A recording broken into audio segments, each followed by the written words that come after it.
Radio broadcasting is probably as well known for its incidents, the things that go wrong, as it is for the many things that go right.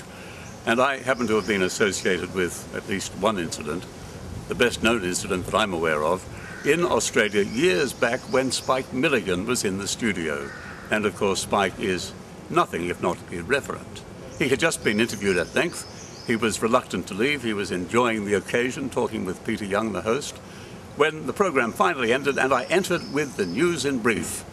I mumbled a quick hello, Spike, I'm Rod McNeil, sat at the same microphone and started to read this brief news bulletin.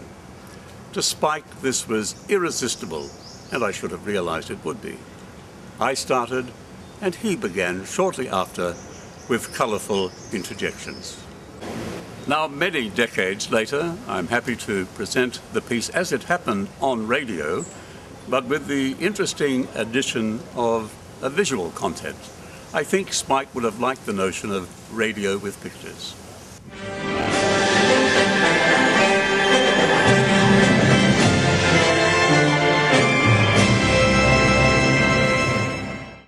The news in brief. The Prime Minister, Mr. McMahon, arrived back in Australia today after his overseas tour.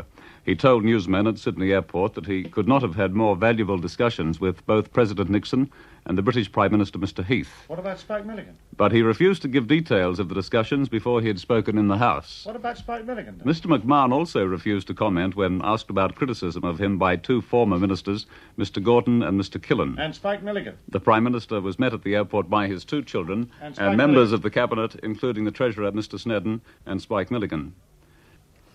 The editors of Jane's weapons system say the Soviet Union has relied increasingly on its own technology to overtake and in some cases surpass the West in weapons development. In their foreword to the 1971-72 edition of Jane's weapons systems, the editors say pressure for cuts in defense spending in some Western countries is at least partly responsible for the improved Soviet position. What position is that?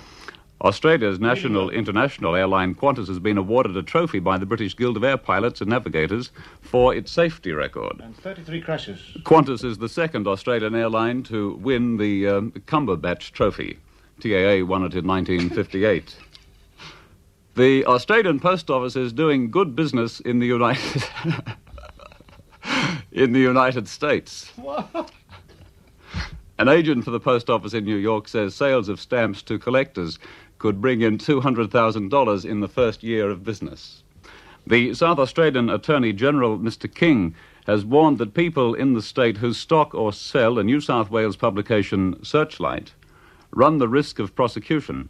Mr. King said the three issues of the publication that he had seen were obviously very offensive to a great many people. Mr. King was speaking in the South Australian Parliament. Where there was nobody listening. More news in 1 hour. You'll never make it.